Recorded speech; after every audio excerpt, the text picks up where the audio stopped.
बिस्मिल्लाहिर्रहमानिर्रहीम। अस्सलाम वालेकुम dear students, welcome back to study with Awan. ENG 524 lecture 13 pragmatics and CDA। What is pragmatics? Pragmatics उन meaning की study होती है जिनको समझने के लिए हमें कॉन्टेक्स्ट को समझना पड़ता है। कॉन्टेक्स्ट मतलब कि सिचुएशन को और बैकग्राउंड नॉलेज को, यानी कि हिडन मीनिंग। अब ये जो कॉन्टेक्स्ट की हम बात कर रहे हैं कि मीनिंग को समझने के लिए हमें कॉन्टेक्स्ट को समझना पड़ता है, तो ये कॉन्टेक्स्ट 3 तरह का होता है। या होता है ये सोशल कॉन्टेक्स्ट, यानी लोग किस तरीके से आपस में इंटरेक्ट कर रहे हैं। या होता है हमारे पास सिचुएशनल कॉन्टेक्स्ट, यानी ये जो आपस में इंटरेक्शन कर रहे हैं ये किस सिचुएशन में कर रहे हैं, क्लासरूम में है या वैसे आपस में बातचीत कर रहे हैं या डिबेट हो रही है। और देन हमारे पास होता है टेक्सचुअल कॉन्टेक्स्ट, उस बात का मतलब जो बात वो कर रहे हैं उसका ओवरऑल टॉपिक से उसको रिलेट करना, उससे पहले जो बात हो रही थी उससे बाद जो बात हो रही थी। तो 3 तरह का हमारे पास कॉन्टेक्स्ट हो सकता है, या वो सोशल कॉन्टेक्स्ट होता है, या सिचुएशनल कॉन्टेक्स्ट होता है, और या हमारे पास टेक्सचुअल कॉन्टेक्स्ट होता है। अब प्रैग्मेटिक के अजम्पशंस क्या हैं? प्रैग्मेटिक बेसिकली ये कहता है कि जब लोग आपस में कम्युनिकेशन करते हैं तो वो कोऑपरेटिव प्रिंसिपल को फॉलो कर रहे होते हैं। कोऑपरेटिव प्रिंसिपल मतलब कि उन्हें अपनी बात भी समझानी है और जो स्पीकर है उसकी बात को भी अंडरस्टैंड करना है, यानी स्मूथ कम्युनिकेशन होनी चाहिए। जिस तरह अब ये जो मीनिंग होते हैं ये कॉन्टेक्स्ट पे किस तरह डिपेंड कर रहे होते हैं, इसकी एग्जांपल इस तरह हम ले सकते हैं। जैसे एक सिंपल जुमला हो, द बस वाज लेट। अगर हम इसको कॉन्टेक्स्ट के बगैर समझें तो हम इसका गलत मीनिंग भी इंटरप्रेट कर सकते हैं। यानी अगर हमें कॉन्टेक्स्ट नहीं पता, अगर सिर्फ कॉन्टेक्स्ट चेंज कर दिया जाए, फर्ज करें ये जुमला किसी ने कहा है जो बस पे सफर कर रहा था और उसे कहीं पहुंचना था, तो वो ये कह रहा है, अब वहां पे वो माजरत कर रहा है, द बस वाज लेट। इसी तरह से अगर कोई बस की कंप्लेन करना चाहता है तो वो एक डिफरेंट सिचुएशन हो जाएगी। और अगर बस लेट आई है और ड्राइवर आपको जो है वो वजह बता रहा है कि क्या वजह थी कि बस लेट होगी, या वो भी आपसे माजरत कर रहा है, तो एक जुमले को अगर कॉन्टेक्स्ट चेंज कर दिया जाए तो उसका पूरा मतलब चेंज हो जाता है। अब यहाँ पे फेयरक्राफ्ट ने ना प्रैग्मेटिक पे कुछ क्रिटिसिज्म किया है। First, he argues that pragmatic does not take into account the condition and power imbalance of the social world and instead postulates an ideal smooth communicative situation. पहला जो क्रिटिसिज्म का पॉइंट था वो ये था कि जिस तरह हमने पढ़ा कि प्रैग्मेटिक जो है वो कोऑपरेटिव प्रिंसिपल पे काम करता है, उसको फॉलो करता है, स्मूथ कम्युनिकेशन। लेकिन हकीकत में सोसाइटी में स्मूथ कम्युनिकेशन नहीं होती है, एक डिफरेंस होता है, इनइक्वालिटीज होती हैं। जिस तरह आप स्टूडेंट और टीचर की कम्युनिकेशन की एग्जांपल ले लें, एक बॉस और वर्कर की कम्युनिकेशन की एग्जांपल ले लें, तो वो स्मूथ नहीं होती है। उसमें ओहदे का जो फर्क होता है वो उसमें नजर आता है। तो फेयरक्राफ्ट का पहला जो क्रिटिसिज्म का पॉइंट था वो ये था कि ये पावर इम्बैलेंस को इग्नोर कर देता है। दूसरा जो पॉइंट था वो ये था कि ये सोशल कंस्ट्रेंट को इग्नोर करता है। किस तरह? He finds that problematic the theorization of participant of communicative events which understates the extent to which people are caught up in constraint by indeed drive their individual identities from social conventions। यानी कि फेयरक्राफ्ट कहता है कि pragmatic जो है वो participant का जो रोल होता है और उनका सोशल प्रेशर होता है उसको कंसीडर ही नहीं करता, और वो ये कहता है कि लोग अपनी आइडेंटिटी और बातचीत के तरीके सोशल नॉर्म्स के थ्रू ड्राइव करते हैं, लेकिन प्रैग्मेटिक इस कॉम्प्लेक्सिटी को अंडरस्टेट करता है। प्रैग्मेटिक जो ये वाली कॉम्प्लेक्सिटी है ना, इस पे गौर नहीं करता है, इसको इग्नोर करता है। तो ये वाले 2 क्रिटिसिज्म के पॉइंट थे जो आपसे पेपर में पूछे जा सकते हैं। अब इसमें बेसिकली जो बात हुई है वो ये है कि प्रैग्मेटिक जो है इंडिविजुअल लेवल पे तो वो मीनिंग को समझने में हेल्प करता है, लेकिन जो CDA का फोकस होता है वो थोड़ा ब्रॉड लेवल पे होता है, उसमें पावर, आइडियोलॉजीज और सोशल स्ट्रक्चर को भी एनालाइज किया जाता है। प्रैग्मेटिक जो है वो क्रिटिकल डिस्कोर्स एनालिसिस के अंदर यूजफुल टूल प्रोवाइड करता है, लेकिन उसकी जो लिमिटेशन है ना वो सोशल पावर और आइडेंटिटी की होती है, तो वहाँ पे वो लिमिटेड है, वहाँ पे वो सही तरह से रोल प्ले नहीं करता। यानी इंडिविजुअल लेवल पे ये हेल्पफुल है, और अगर उसको ब्रॉड डोमेन में देखा जाए तो वहाँ पे हेल्पफुल नहीं है। आगे हमारे पास टॉपिक है प्रैग्मेटिक। अब यहाँ पे भी हाइम्स ने कुछ अपने कॉन्सेप्ट्स बताए हैं, तो देखते हैं हाइम्स का क्या कहना था। Hymns argue theorist in pragmatic propose the concept of communicative competence. अच्छा, यहाँ पे हाइम्स ने कम्युनिकेटिव कॉम्पिटेंस की बात किया। What is communicative competence? Hymns का ये कहना है कि सिर्फ जो है ग्रामर ही काफी नहीं होती कम्युनिकेशन के लिए, यानी सिर्फ किस तरह से किस बात को करना है सिर्फ ये काफी नहीं होता, बल्कि उसको कब करना है, कहाँ करना है, किस से करना है, ये भी जरूरी होता है, और इसको कहते हैं कम्युनिकेटिव कॉम्पिटेंस। अब चोंक्सी का भी इन्होंने यहाँ पे कॉन्सेप्ट बताया हुआ है। Noam Chomsky division of competence versus performance. Linguistic competence is the system of linguistic knowledge passed by native speaker of language. यानी यहाँ पे चोंक्सी ने ना कॉम्पिटेंस और परफॉर्मेंस को डिफाइन किया है, और इसके मुताबिक जो लिंग्विस्टिक कॉम्पिटेंस है वो लिंग्विस्टिक नॉलेज का एक सिस्टम है जो कि नेटिव स्पीकर, किसी भी लैंग्वेज को जो नेटिव स्पीकर होते हैं वो देते हैं। और इसके अलावा अच्छा, हाइम्स का ये कहना था ना कि हमें सोशल जो साइड होती है वो भी समझने की जरूरत है, यानी हमें रियल लाइफ कम्युनिकेशन को भी समझने की जरूरत है, जबकि चोंक्सी जो है ये ग्रामर पे बार बार फोकस करता है। तो यहाँ पे इनके यही पॉइंट्स बताए हुए हैं।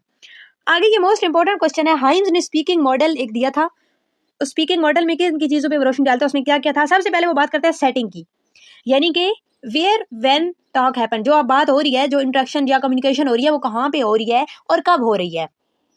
देन है पार्टिसिपेंट्स, उसमें स्पीकर कौन है, सेंडर कौन है, एड्रेसर कौन है, रिसीवर ऑडियंस और जिससे बात हो रही है वो कौन है। आगे एंड्स की बात हो रही है, यानी उसका पर्पस क्या है, गोल क्या है, बात करने का मकसद क्या है, किसी को कन्विंस करना है, किसी की कंप्लेन करनी है, या लोगों को अपने हक में करना है, जिस तरह पॉलिटिशियन की स्पीचेस होती हैं। आगे वो बात करते हैं act sequence message form a content, यानी कि उसमें जो वर्ड्स यूज कर रहे हैं और जो बात करने का तरीका है वो क्या है। आगे है जी की, यानी कि टोन कौन सी है, मैनर किस तरह के वो यूज कर रहे हैं, लहजा कैसा है बात करने का, क्या वो किसी पे क्रिटिसिज्म कर रहे हैं या किसी का मजाक उड़ा रहे हैं या आराम से बात कर रहे हैं, मतलब कि लहजा, बेसिकली लहजा और टोन यहाँ पे क्या है। आगे है इंस्ट्रूमेंट, यानी कि वो जो बात है वो अल्फाज से कर रहे हैं या कोई प्रेजेंटेशन दे रहे हैं, वीडियो दिखा रहे हैं, या लिख के कुछ, जिस तरह एहतजाज वगैरह होते हैं, तो उसमें इंस्ट्रूमेंट्स कौन से हैं, स्पोकन है, रिटन है। आगे है नॉर्म्स, रूल्स ऑफ स्पीकिंग इसमें आ जाते हैं, गुफ्तगू के असूलों को फॉलो कर रहे हैं या नहीं, किस तरह से बात कर रहे हैं। योनरा, जो वो बात कर रहे हैं क्या वो तकरीर है या कोई लतीफ़ा सुना रहे हैं या कोई स्टोरी सुना रहे हैं। आगे हमारे पास है टॉपिक, अच्छा ये वाला जो मॉडल था ना हाइम्स का, तो इसमें इसने जो चीज़ें बताई है ये आपने याद रखनी है, ये वो एमसीक्यूज में भी अलग से पूछ सकते हैं, और अगर उसका मॉडल पूछे तो आपने सारी ये चीज़ें बता देनी है, setting, participants, ends, act sequence, की टोन, इंस्ट्रूमेंट्स एंड योनराज, ये सारी चीज़ें आपने बता देनी है। आगे हमारे पास है topic 59, language context and discourse. अब इसमें इन्होंने 3 टाइप के कॉन्टेक्स्ट की बात की है, फिजिकल, सोशल। फिजिकल या सोशल बैकग्राउंड होता है कि कहाँ पे बात हो रही थी और क्या बात हो रही थी, फिजिकल और सोशल में ये कहते हैं। बैकग्राउंड नॉलेज के किस चीज़ के बारे में बात हो रही थी, और जो आपस में बात कर रहे थे वो उनका दुनिया के बारे में या उस जिस सोसाइटी में वो बात कर रहे हैं उसके बारे में वो क्या जानते हैं। लिंग्विस्टिक कॉन्टेक्स्ट, यानी कि उस बात से पहले या उस बात के बाद क्या बात हो रही थी। अब जिस तरह बस वाज लेट वाली एग्जांपल थी, तो इन्होंने यहाँ पे अगेन वही पुट की हुई है। इसमें फील, टेनोर और मोड इंपॉर्टेंट होता है। Feel, social action is taking place, यानी कि क्या हो रहा है, बेसिकली फील्ड में ये होता है कि क्या हो रहा है, कौन सा एक्शन परफॉर्म हो रहा है, रिक्वेस्ट हो रही है या ऑर्डर दिए जा रहे हैं। टेनोर में ये होता है कि उसमें कौन कौन इन्वॉल्व है, लोग उसमें कौन कौन इन्वॉल्व है, टीचर स्टूडेंट की आपस में इंटरेक्शन है या बॉस की वर्कर के साथ है या किसकी है। मोड में ये होता है कि लैंग्वेज यूज किस तरह से हो रही है, रिटन है या स्पोकन है। A physical context, the social context, and the mental words are roles of the people involved in the interaction. Social, political, and cultural understanding that are relevant to the particular communication. तो ये वही बात है कि जो लोग communicate कर रहे हैं उनको दुनिया के बारे में और सोसाइटी के बारे में क्या नॉलेज है, तो ये सारी चीजें इसमें जरूरी होती हैं। यहाँ पे इन्होंने इसी को फिर डिटेल से बताया हुआ है। आगे हमारे पास टॉपिक 60 है, speech acts and discourse analysis. Speech act जो है इसमें अच्छा, इसमें हमें ये इन्फॉर्मेशन दी जाती है कि अब ये जो बात हो रही है, क्या इस बात के जरिए कोई ऑर्डर दिया जा रहा है या रिक्वेस्ट की जा रही है या सॉरी कहा जा रहा है। अब यहाँ पे ऑस्टन ने 3 तरह के एक्ट बताए थे, यानी जब हम बोलते हैं तो उसमें 3 तरह के एक्ट होते हैं और ये इंपॉर्टेंट है। ऑस्टन के ये जो 3 एक्ट हैं, सबसे पहले एलोकेशनरी एक्ट, यानी जो बात करने के लिए आपने एग्जैक्ट अल्फाज यूज किए हैं। एलोकेशनरी एक्ट जो उन अल्फाज का मीनिंग है इनडायरेक्टली, क्योंकि प्रैग्मेटिक में अल्फाज से मीनिंग जाहिर नहीं होता, उसके कॉन्टेक्स्ट से अंडरस्टैंड करना पड़ता है, तो जो उसका मीनिंग है वो होगा एलोकेशनरी एक्ट। और प्री एलोकेशनरी एक्ट वो होगा कि जो सुनने वाले पे असर हुआ है, जो उसने अंडरस्टैंड किया है। अब इसकी एग्जाम्पल हम ले सकते हैं, मैं आपको आसान अल्फाज में इसकी एग्जाम्पल देती हूँ। जैसे अगर कोई कहता है इट्स हॉट देयर, अब ये क्या है, ये लोकेशनरी एक्ट है कि यहाँ पे बहुत गर्मी है, ठीक है, ये वो अल्फाज है जो यूज किए गए हैं। एलोकेशनरी एक्ट इसका मतलब क्या है, इसका मतलब ये कि आप फैन ऑन कर दें या एसी ऑन कर दें, ठीक है, इसका इनडायरेक्टली ये मतलब था। और प्री लोकेशनरी एक्ट क्या है कि इसके नतीजे में जो एक्शन लिया जाएगा, यानी जिससे आप बात कर रहे हैं वो पंखा ऑन कर देगा या एसी ऑन कर देगा या वो आपकी बात को अंडरस्टैंड कर लेगा। तो ये होते हैं 3 तरह के एक्ट जो कि ऑस्टन ने बताए थे और ये मोस्ट इंपॉर्टेंट है। अब यहाँ पे उन्होंने बताया है कि जो आइडेंटिफिकेशन ऑफ लोकेशनरी फोर्स होती है वो डिपेंड करती है स्टेज पे in the discourse as well as the social context, यानी कि अगर कोई और किसी और कल्चर का बंदा है और वो भी आपके साथ बैठा हुआ है, तो अगर आप कहते हैं कि please can you please close the door या can you close the door, अब यहाँ पे देखिए क्या आप डोर क्लोज कर सकते हैं, अब ये क्वेश्चन हो गया है। लेकिन यहाँ पे अगर इसको, क्योंकि हम ये तब कहते हैं जब हमें किसी से कोई काम करवाना होता है और ये थोड़ा सॉफ्ट वे है किसी को कोई काम कहने का, या can you please pass me a salt, इस तरह से भी कहते हैं। अब यहाँ पे हम किसी की एबिलिटी नहीं पूछ रहे होते बल्कि उससे वो काम करने के लिए कह रहे होते, लेकिन इनडायरेक्टली। तो ये हमारे कल्चर में ट्रेंड है और ये हमारी लैंग्वेज में है, किसी और लैंग्वेज को बोलने वाला में भी इसको अंडरस्टैंड ना कर सके। तो ये कॉन्टेक्स्ट पे डिपेंड करते हैं और फिर कल्चर पे भी डिपेंड करता है। अब यहाँ पे इन्होंने बात की है डायरेक्ट स्पीच एक्ट की।